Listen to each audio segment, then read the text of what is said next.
গরুর পায়া অথবা নলা দিয়ে হালিম রান্না করলে খেতে এতটাই মজার হয় যে বলে বোঝাতে পারবো না।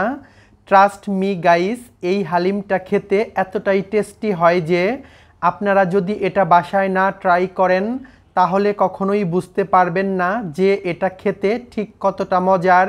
হ্যালো এভরিওয়ান, আসসালামু আলাইকুম। কেমন আছেন সবাই? আমি তো আলহামদুলিল্লাহ ভালো আছি।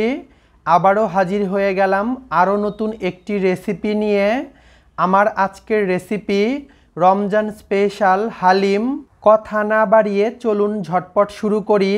So let's go to my kitchen and cook. আমি আজকে হালিম রান্না করার জন্য রাঁধুনি হালিম মিক্সটা নিয়েছি। আর প্রথমেই বক্সটা আনবক্সিং করে নিলাম। আর এই বক্সের মধ্যে রয়েছে দুটো প্যাকেট। একটা হচ্ছে ডালের প্যাকেট আর আরেকটা হচ্ছে মশলার প্যাকেট। প্রথমে আমি ডালের প্যাকেটটা কেটে একটা মিক্সিং বলের মধ্যে নিয়ে নিচ্ছি। আর তারপর ফুটন্ত গরম পানি দিয়ে আমি এটাকে ভিজিয়ে রাখবো। ডালের মিক্সটা একটা মিক্সিং বলের মধ্যে নিয়ে নিলাম। আর তারপর ফুটন্ত গরম পানি দিয়ে দেব 2 কাপ পরিমাণ। পানি দেওয়া হয়ে গেলে পানির সাথে ডালগুলোকে ভালো মতো মিশিয়ে নেব। আর গরম পানিতে এই ডালটা ভিজিয়ে রাখলে ডালটা কিন্তু ফুলে দ্বিগুণ হয়ে যাবে। হালিম মিক্সের প্যাকেটের মধ্যে এটার প্রস্তুত প্রণালী বা রান্নার রেসিপি দেওয়া আছে, চাইলে আপনারা সেটাও দেখে নিতে পারেন। তো পানি দিয়ে আমি ডালটাকে ভালো মতো মিশিয়ে নিলাম। এখন একটি ঢাকনা দিয়ে আমি এটাকে রেস্টে রেখে দেব প্রায় 30 মিনিটের মতো। এখন হালিম মিক্সের মধ্যে থাকা দ্বিতীয় প্যাকেটটা খুলে নিচ্ছি। আর এটার মধ্যে রয়েছে মশলাগুলোকে আমি একটি বাটির মধ্যে ঢেলে নিলাম। আর এই মশলা দিয়েই আজকে হালিম রান্না করব। তো আমি এটাকে বাটির মধ্যে ঢেলে নিলাম কারণ রান্নার সুবিধার জন্য। তো আপনাদেরকে একটু দেখিয়ে দিচ্ছি, এই হচ্ছে হালিম মিক্সের মশলাটাকে একটা সাইডে রেখে দিলাম। আর আমি এখানে নিয়েছি গরুর নলা বা পায়া 4 পিস। আর এগুলোকে আমি পানি দিয়ে ভালো মতো পরিষ্কার করে ধুয়ে নিয়েছি। যেখানে গরুর মাংস কাটাকাটি করে ওরা কিন্তু প্রফেশনাল কাটার, ওদেরকে বললেই এভাবে গরুর পায়া বা নলা কেটে দিবে।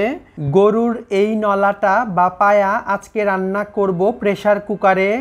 আর তার জন্য একটা প্রেসার কুকার নিয়েছি। তার মধ্যে আমি গরুর নলা বা পায়াটা বিছিয়ে দিলাম। এখন একে একে সবগুলো মশলা দেব। প্রথমেই দিয়ে দিলাম পেঁয়াজ কুচি আর তারপর দিলাম কিছু শুকনা মশলা। এখানে রয়েছে তেজপাতা, এলাচ, দারুচিনি, গোলমরিচ এবং লবঙ্গ। আরও দিয়ে দিচ্ছি কিছু গুঁড়া মশলা। এখানে রয়েছে মরিচের গুঁড়া, হলুদের গুঁড়া, ধনিয়া এবং জিরা গুঁড়া। আরও রয়েছে স্বাদমতো লবণ। দিয়ে দিলাম আদা বাটা এবং রসুন বাটা। আদা এবং রসুন দুটো একসাথে বেটে দিয়েছি। আমি এখানে 2 টেবিল চামচের মতো আদা এবং রসুন বাটা দিয়েছি। এখন দিয়ে দিচ্ছি পরিমাণ মতো পানি। আর আমি এখানে 2 কাপ গরম পানি দিয়েছি। আরও দিয়ে দিচ্ছি অল্প পরিমাণে সরিষার তেল। এ পর্যায়ে সব কিছু ভালো মতো মিশিয়ে নেব। আর এমনভাবে মেশাতে হবে যাতে করে নলা বা পায়ার গায়ে গায়ে মশলাগুলো লেগে যায়। তো মোটামুটি মেশানো হয়ে গেছে। এখন প্রেসার কুকারের ঢাকনাটা দিয়ে তারপর এটার ক্যাপ লাগিয়ে রান্না করব যতক্ষণ না পর্যন্ত এগুলো ভালো মতো সেদ্ধ হয়ে আসে। 20 মিনিট পর আমি চুলার আঁচ ফুল করে 20 মিনিটের মতো রান্না করেছি। আর এই 20 মিনিটের মধ্যেই প্রথম সিটিটা চলে এসেছে।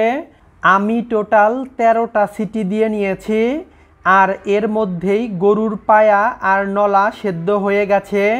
এই জিনিসটা অনেক বেশি শক্ত আর যার কারণে রান্নার প্রসেসটাও অনেক বেশি দীর্ঘ। তাই চেষ্টা করবেন প্রেসার কুকারে দেওয়ার জন্য।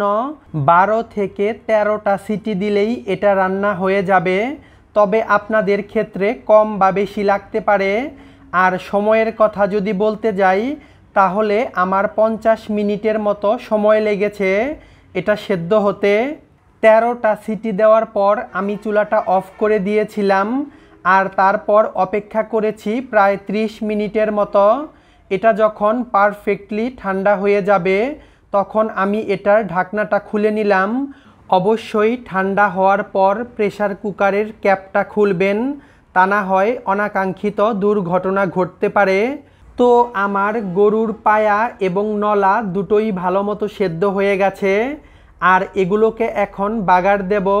তার জন্য চুলায় একটি প্যান বসিয়ে দিয়েছি, আর প্যানটা গরম হয়ে গেলে দিয়ে দেব পরিমাণ মতো সয়াবিন তেল। তেল গরম হয়ে গেলে দিয়ে দেব পেঁয়াজ কুচি, আরও দিয়ে দিচ্ছি রসুন কুচি। এখন দিয়ে দেব দুটো শুকনো মরিচ, এতে করে ফ্লেভারটা অনেক বেশি ভালো আসবে। এখন এগুলোকে ভেজে নেব, আর ততক্ষণ পর্যন্ত ভেজে নেব যতক্ষণ না পর্যন্ত পেঁয়াজের কালারটা ব্রাউন বা বাদামি হয়ে আসে। 2 থেকে 3 মিনিট ভাজার পর পেঁয়াজের কালারটা এরকমভাবে চেঞ্জ হয়ে আসবে। পেঁয়াজের কালারটা ব্রাউন হয়ে গেছে। এখন দিয়ে দেব সেই আগে থেকে রান্না করে রাখা গরুর পায়া আর নলা। আমি সরাসরি প্রেসার কুকার থেকে ঢেলে দিলাম, আর এখন হালকা একটু নাড়াচাড়া করে দিচ্ছি। দেখতেই পাচ্ছেন এটা ঠিক কতটা পারফেক্টলি সেদ্ধ হয়েছে। এখন ঢাকা দিয়ে দেব আর রান্না করব বলক চলে আসা পর্যন্ত।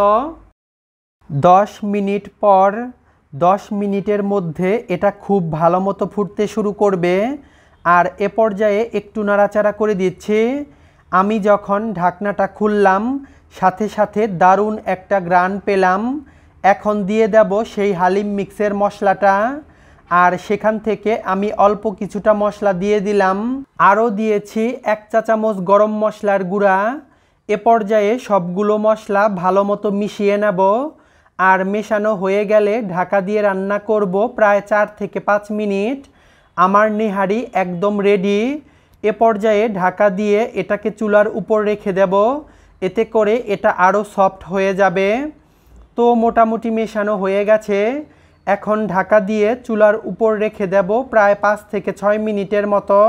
গরুর পায়া বা নেহারি রান্না করা হয়ে গেছে। এখন ডালটা রান্না করব, আর তার জন্য চুলায় একটি প্যান বসিয়ে দিয়েছি। প্যানটা গরম হয়ে গেলে দিয়ে দেব পরিমাণ মতো সয়াবিন তেল, আর তেল গরম হয়ে গেলে দিয়ে দেব পেঁয়াজ কুচি। পেঁয়াজ কুচিগুলোকে হালকা একটু ভেজে তারপর দিয়ে দিচ্ছি গোটা গরম মশলা। এখানে রয়েছে এলাচ, দারুচিনি আর তেজপাতা। এগুলোকে একটু ভেজে নেব, আর তারপর দিয়ে দিলাম আদা এবং রসুন বাটা 2 টেবিল চামচ। আদা এবং রসুন একসাথে বেটে সেখান থেকে 2 টেবিল চামচ দিয়ে দিলাম, আর দিয়ে দিলাম অল্প পরিমাণে পানি, কারণ এখন শুকনো মশলা অ্যাড করব। এই মশলাগুলো যাতে না পুড়ে যায় সেজন্য পানি দিয়ে দিলাম।